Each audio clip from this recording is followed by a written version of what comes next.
సుమన్ టీవీలో మీ personal and business promotions కోసం కింది నెంబర్కి కాంటాక్ట్ చేయండి. Welcome to Suman TV. అందరికీ నమస్కారం.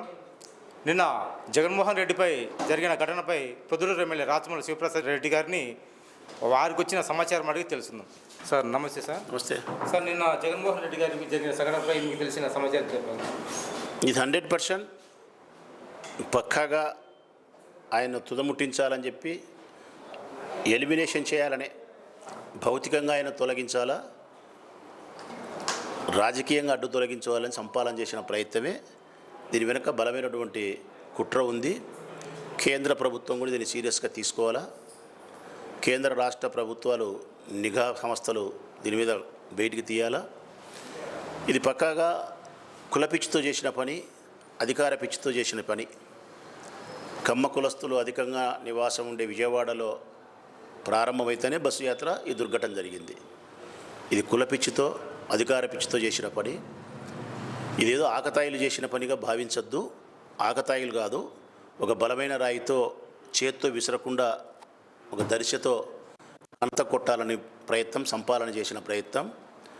అదృష్టం శాతం అది కనుబొమ్మ పైన తగిలింది. 1 ఇంచి వ్యత్యాసం. ఇక్కడ తగిలినది ఇక్కడ తగిలింటే కనుక జగన్మోహన్ రెడ్డి లేడు. వారు దాడి చేసింది జగన్మోహన్ రెడ్డి పైన కాదు, ఈ రాష్ట్రంలోని 5 కోట్ల ఆంధ్రుల భవిష్యత్తు పైన దాడి చేసినారు. ఇంకా కరెక్ట్గా చెప్పాలంటే ఈ రాష్ట్రంలోని పేద కుటుంబాల పెద్ద కుమారుని పైన దాడి చేసినారు. పొరపాటున జగన్మోహన్ రెడ్డి కన్నా పొరపాటు జరిగి ఉంటే నిన్నటి దినం ఈ రాష్ట్రంలోని పేద కుటుంబాలు కూడా నడిరోడ్డున పడే పరిస్థితి ఉండు. బడుగు బలహీన వర్గాల పిల్లల యొక్క భవిష్యత్ అంధకారమైండు. ఆర్థికంగా స్త్రీల యొక్క స్వాలంబన నష్టపోయిండు. ఎంతో పురోగమనంలోకి పోవాల్సిన రాష్ట్రం తిరోగమనంలోకి పోయిండు. పేదవాళ్ళు మరింత పేదవాళ్ళుగా కృషించిపోయే పరిస్థితి ఏర్పడిండు. చాలా పైశాచికమైన, ఆటవికమైన చర్య.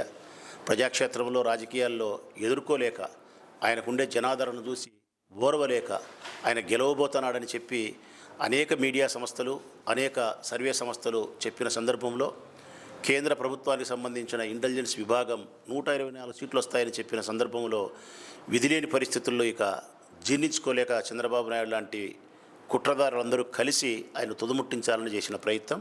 ఈశ్వరుని దయ, ఈ భూమి మీద ఉండే ప్రజల యొక్క ప్రేమ, ఇదే ఆయన బతికించింది, ఇంకా బ్రతికిస్తుంది.